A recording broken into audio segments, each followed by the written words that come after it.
FIFA বিশ্বকাপের উদ্বোধনী মঞ্চে বাংলাদেশের লাল সবুজ পতাকা, বেঙ্গল টাইগার আর বাংলার ছোঁয়া কয়েক বছর আগেও এমন দৃশ্য কল্পনার মতো শোনাতো।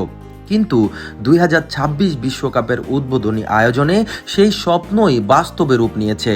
বিশ্বের কোটি দর্শকের সামনে ফুটবল উৎসবের সবচেয়ে বড় মঞ্চে উঠে এসেছে বাংলাদেশের পরিচয়।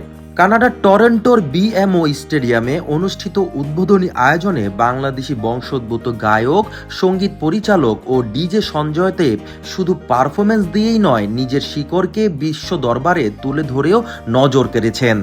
বিশ্বকাপ উপলক্ষে ফিফার উদ্যোগে নির্মিত নতুন গান শির শির পরিবেশন করেন সঞ্জয় দেব, কানাডীয় তারকা নোরা ফাতেহি এবং ফরাসি হিপ হপ শিল্পী ভেজে ড্রিম।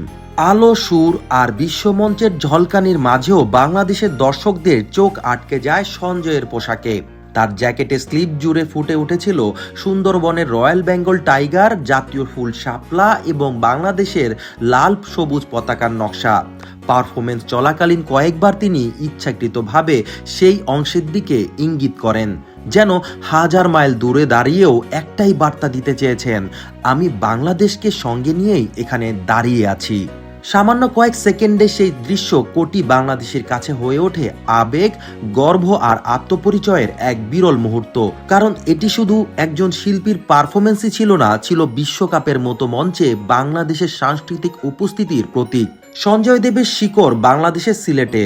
মৌলভীবাজারের শ্রীমঙ্গলে জন্ম নেওয়া এই শিল্পী বাবা সন্তোষ দেব এবং মা মিতা দেবের সঙ্গে প্রায় 2 দশক আগে যুক্তরাষ্ট্রে পাড়ি জমান। বিদেশের মাটিতে বড় হলেও সঙ্গীতের পথ চলায় নিজের পরিচয়কে হারিয়ে যেতে দেননি।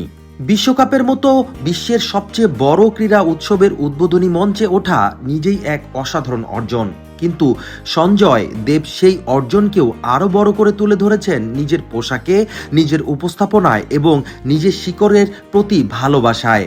কারণ বিশ্বমঞ্চে দাঁড়িয়ে তিনি শুধু গান গায়নি, বাংলাদেশকেও তুলে ধরেছেন। Desk report, ultimate sports.